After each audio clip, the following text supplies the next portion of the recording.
മുത്ത ആശിക്ക എടാ മുത്ത നല്ല വലിയ അയിലല്ല, അയിലന്റെ കണ്ണെന്ത് മുത്ത ഇങ്ങനെ വലുതായിക്കണേ? മുത്തേ ഇത് അയില അല്ല, അയിലക്കണ്ണൻ എന്ന് പറയും. കറക്റ്റ് അയിലന്റെ മീറ്റിന്റെ അതേ ടേസ്റ്റ് ആയിരിക്കും കേട്ടോ.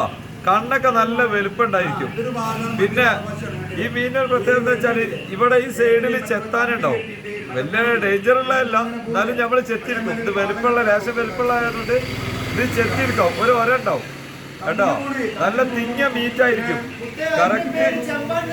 കറക്റ്റ് അയില, കണ്ണനയില എന്ന് പറയും. ഇവിടെ പല ഭാഗങ്ങളിലും പല പേരിലും അറിയപ്പെടും. അയിലക്കണ്ണി എന്നൊക്കെ പറയുന്ന ആളുകളുണ്ട് തോന്നുന്നത്, നമുക്കറിയില്ല. നമ്മളിവിടെ കണ്ണനയില എന്ന് പറയും കേട്ടോ. മലബാർ ഏരിയയിൽ ഈ കോഴിക്കോട് ഭാഗങ്ങളിലൊക്കെ കണ്ണനയില എന്ന് പറയും ഇതിന്. ഇത് എങ്ങനെ ടേസ്റ്റ്? ഐലൻഡ് ടേസ്റ്റ് തന്നെ, ഐലൻഡ് ടേസ്റ്റ് തന്നെ, വലിയ മാറ്റമൊന്നുമില്ല. ഐലൻഡ് അതേ വേവ് ഒക്കെ സെയിം ആണ് കേട്ടോ. ഒന്നും കൂടി തിങ്ങിയ മീറ്റ് ആയിരിക്കും, അത്രേ ഉള്ളൂ. ഇറച്ചി അത്രേ ഉള്ളൂ. ഇത് നമ്മളെ നാട്ടിലത്തെ അല്ല കേട്ടോ. പക്ഷെ മീന് വലിയ പഴക്കം ചെല്ലാത്ത മീനാണ്.